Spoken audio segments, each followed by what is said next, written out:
تاثرات کے لیے استاد محترم اکرم مستحکم آج کے حضرت مولانا مفتی زبیر احمد صاحب قاسمی صدر المدرسین مدرسہ مدینہ العلوم آہو کو بڑے ادب و احترام سے درخواست کرتا ہوں کہ تشریف لائیں اور اپنے تاثرات اور قیمتی مسائل سے ہم سب کو مستفید فرمائیں۔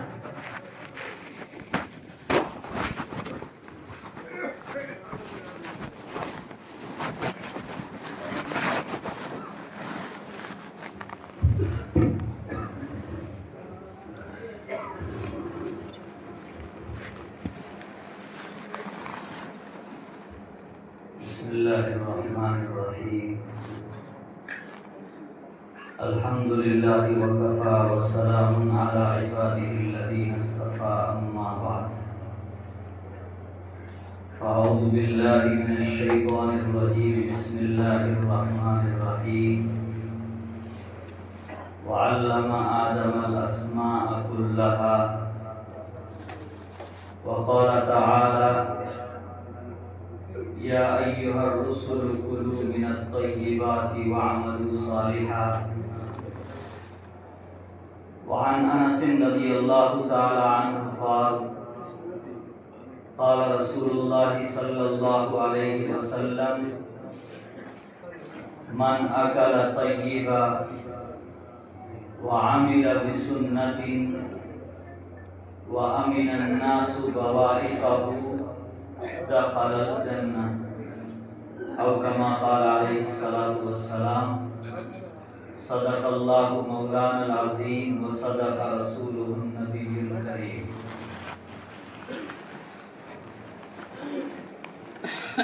اسٹیج پر تشریف فرما اکابر علماء کرام، ادارے اور علاقے سے دینی تعلق رکھنے والے سامعین محترمین، اساتذہ اور طلباء عزیز، اس وقت میں سب سے پہلے اس حاضری پر، اس شرکت پر اللہ تبارک و تعالیٰ کا شکر ادا کرتا ہوں، اور اس کے بعد ادارے کی انتظامیہ بالخصوص حضرت مولانا ارشد صاحب دامت برکاتہم کا شکریہ ادا کرتا ہوں، جنہوں نے ہم گرے پڑے لوگوں کو اس لائق سمجھا اور ہمیں یہ حیثیت عطا فرمائی۔ اللہ تعالیٰ ان کے اس حسن ظن کو قبول فرمائے۔ طلباء عزیز کا پروگرام صبح سے لے کر کے اب تک ہمارے سامنے پیش کیا گیا، ہماری طرف سے کچھ کہنے کی ضرورت نہیں ہے، آپ کا دل خود گواہی دے گا، اور جو اس طرح کے پروگراموں میں، اس طرح کے میدانوں میں شریک ہوتے ہیں، ان کا دل خود بتائے گا کہ شعبہ دینیات، حفظ اور عربی اول دوم کے طلباء نے یہ پروگرام پیش کیا ہے، اور کتنا بہترین پروگرام پیش کیا ہے۔ خاص طور سے یہ فون بند کروا دو تھوڑا، وہ جو بات کر رہے ہیں ان کا فون بند۔ خاص طور سے نماز ظہر کے بعد جن طلباء نے پروگرام پیش کیا ہے، محسوس ایسا ہو رہا تھا کہ کسی بڑے ادارے کے بڑے طلباء کا پروگرام ہے اور ان کے پیچھے کسی بہت ہی قابل اور بہت ہی محنتی استاد کی محنت ہے۔ اللہ تعالیٰ ان محنتوں کو قبول فرمائے، مزید ترقیات سے مالا مال فرمائے۔ میں آگے اپنی بات شروع کروں۔ ہمارے رفیق محترم مولانا محمد امین صاحب نے جس طرح ایک رائے پیش کی ہے، حضرت مولانا ارشد صاحب دامت برکاتہم کی خدمت میں بھی ایک ادنا رائے پیش کر دیتا ہوں، اس لیے کہ ہم بھی اسی میدان کے اندر چلتے ہیں، اسی میدان میں دوڑتے ہیں۔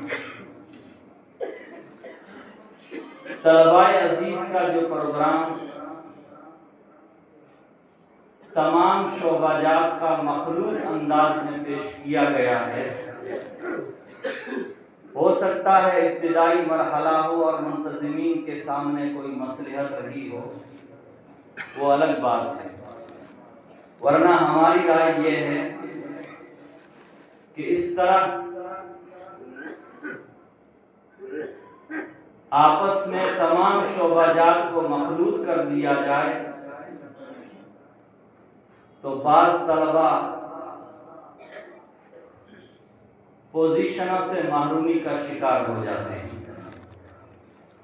اس لیے بہتر یہ ہے ہر شعبے کا، اور اگر اس طرح کا نظام نہ ہو تو بڑے طلباء اور چھوٹے طلباء کا تقاریر کا خاص طور سے پروگرام الگ الگ فروعات کی شکل میں پیش ہو تو وہ زیادہ بہتر رہتا ہے۔ اللہ تبارک و تعالی ہمارے اس پروگرام کو قبول فرمائے۔ یہاں کے علماء نے کیا محنتیں کی ہیں، آپ کے سامنے ابھی ہمارے علماء کرام پیش فرما رہے تھے، مجھے ان چیزوں کو دوبارہ کہنے کی ضرورت نہیں ہے۔ مدارس مکاتب کا یہ نظام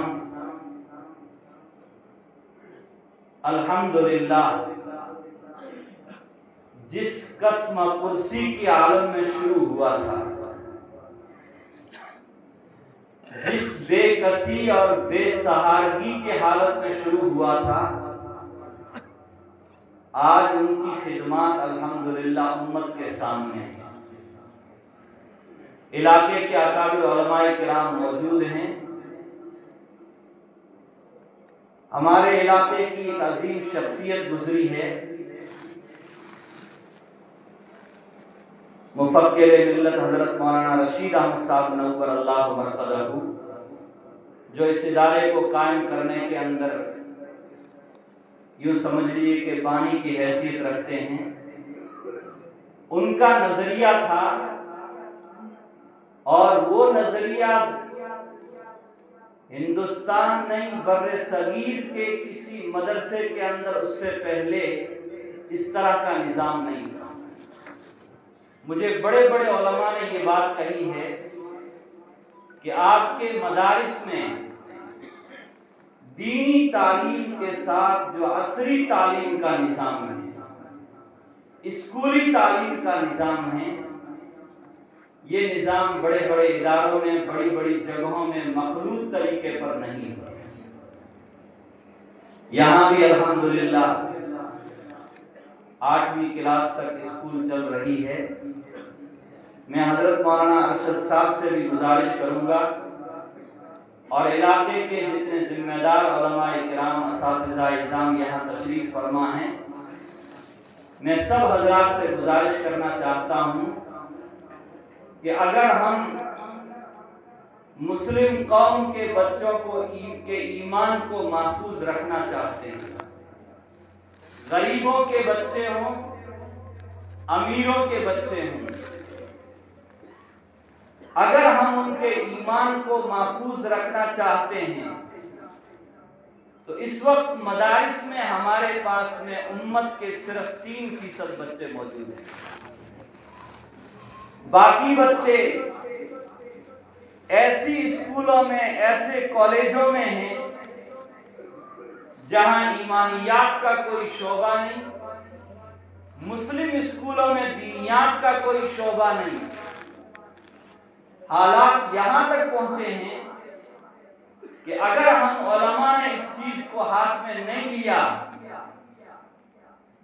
تو بڑے بڑے کالجوں میں، بڑی بڑی اسکولوں میں پڑھنے والے بچے جو ایمان سے واقف نہیں، نماز سے واقف نہیں، اللہ سے واقف نہیں، رسول اللہ سے واقف نہیں، قرآن کی محبت ان کے دلوں کے اندر نہیں، اگر ہم نے ان کا ہاتھ نہیں پکڑا، پچھلے 7-8 سالوں میں ہم کو تجربہ اور مشاہدہ ہو رہا ہے، اور آئندہ بھی اس سے زیادہ خطرناک ہوگا، اگر ہم نے ان کا ہاتھ نہیں پکڑا تو وہ ارتداد کے راستے کے اوپر چلے جائیں گے۔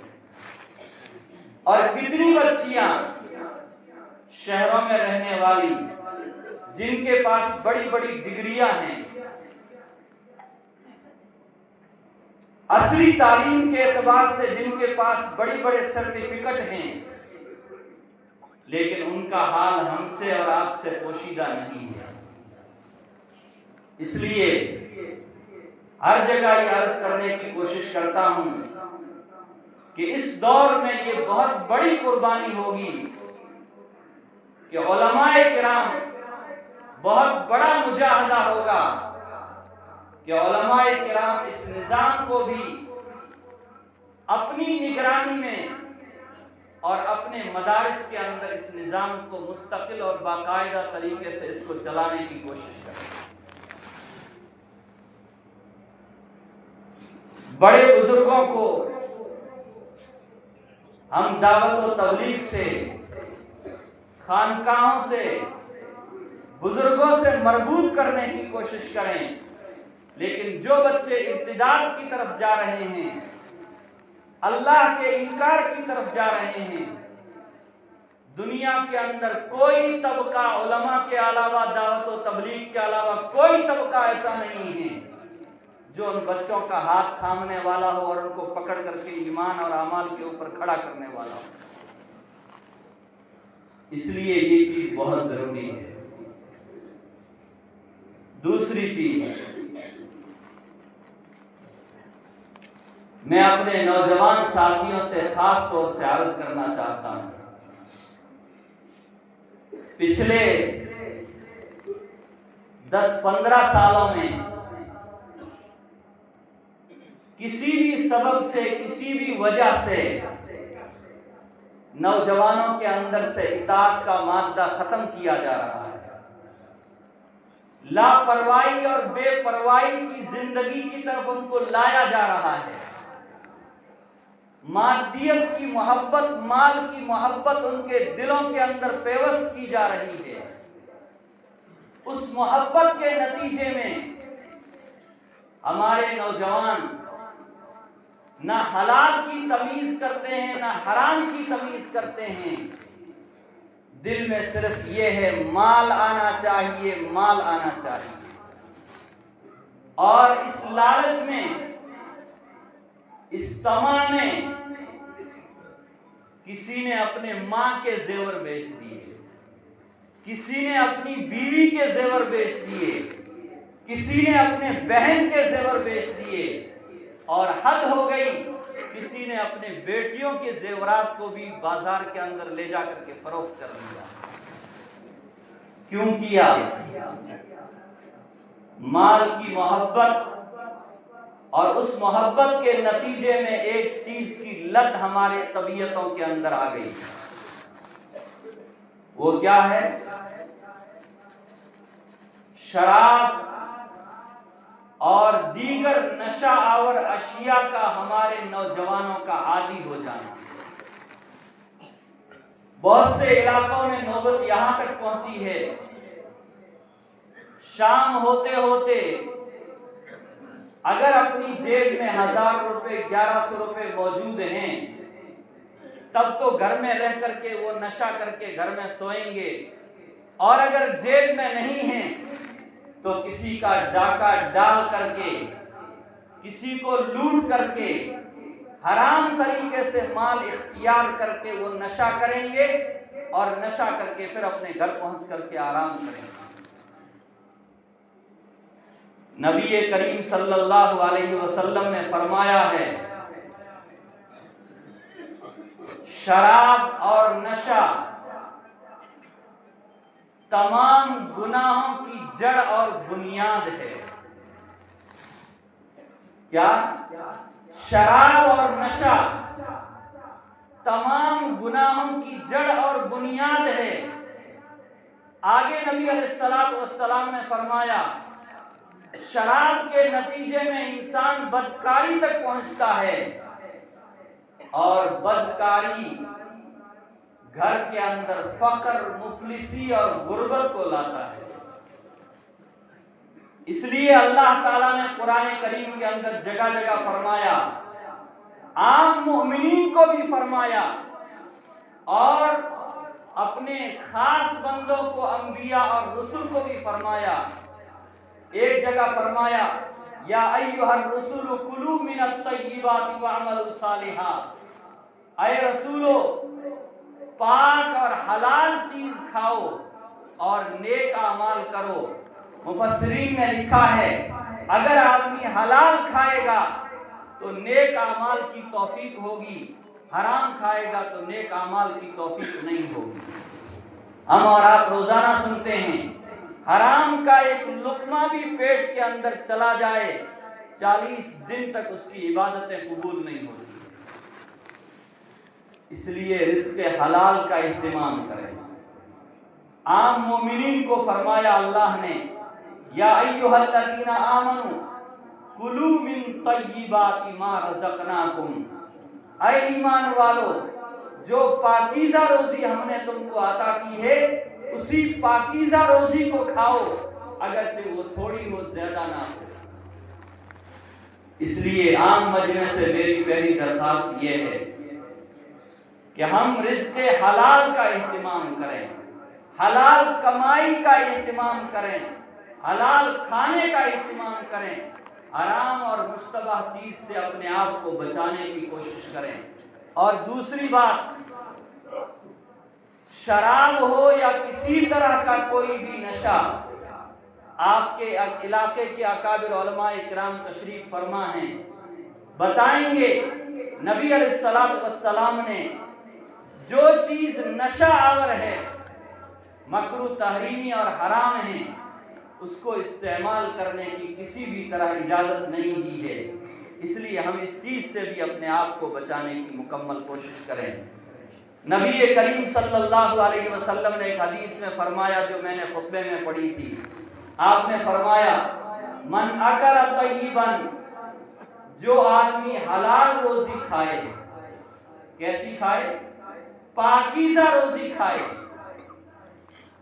دوسری چیز وَعَمِلَ بِسُنَّةٍ، نبی کریم صلی اللہ علیہ وسلم کے طریقے کے مطابق عمل کرے۔ اور تیسری چیز بیان فرمائی وَأَمِنَ النَّاسُ بَوَائِقَهُ، اور لوگ اس کی تکلیفوں سے محفوظ رہیں۔ کیا رہیں؟ لوگ اس کی تکلیفوں سے محفوظ رہیں۔ نبی علیہ السلام فرماتے یہ 3 کام کر لو میں تم کو جنت کی گارنٹی دیتا ہوں۔ دخل الجنت، وہ جنت کے اندر داخل ہو جائے گا۔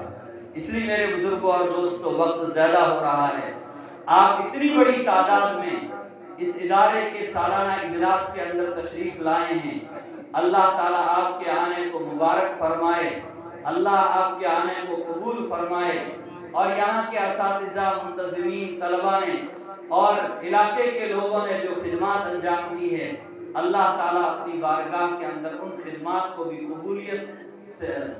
قبولیت کا شرف عطا فرمائے۔ میں آخر میں دوبارہ حضرت مولانا ارشد صاحب اور ان کی پوری جماعت کا شکریہ ادا کرتا ہوں، اور اللہ تبارک و تعالیٰ سے دعا گو ہوں کہ اللہ تعالیٰ ان کے اس پروگرام کو قبول فرمائے۔ ابھی ایک بہت بڑے بزرگ سے میں نے بات سنی کہ مدارس کے اندر چھوٹے چھوٹے پروگرام، بڑے بڑے پروگرام ہوتے ہیں، بظاہر وہ ایک اجلاس اور ایک پروگرام محسوس ہوتا ہے، لیکن اللہ تبارک و تعالیٰ اس پروگرام کے اندر کچھ ایسے راز رکھ دیتا ہے کہ جن رازوں کی وجہ سے اللہ ادارے کی ترقیات کے آگے کے راستے آسان فرما دیتا ہے. تو ہم سب دعا کریں کہ آج کا یہ اجلاس اس ادارے کی ترقی کے لیے سنگ میل ثابت ہو اور اللہ تبارک و تعالی یہ ترقی کے جن مراحل کو طے کرتے کرتے یہاں تک پہنچا ہے، یہاں کے منتظمین کے جو عزائم اور جو منصوبے ہیں، اللہ تعالیٰ خزانہ غیب سے ان عزائم اور منصوبوں کو پایہ تکمیل تک پہنچائے. وآخر دعوانا ان الحمدللہ رب العالمین. Thanks for watching. Don't forget to like, comment, share and subscribe to Al Wahid channel.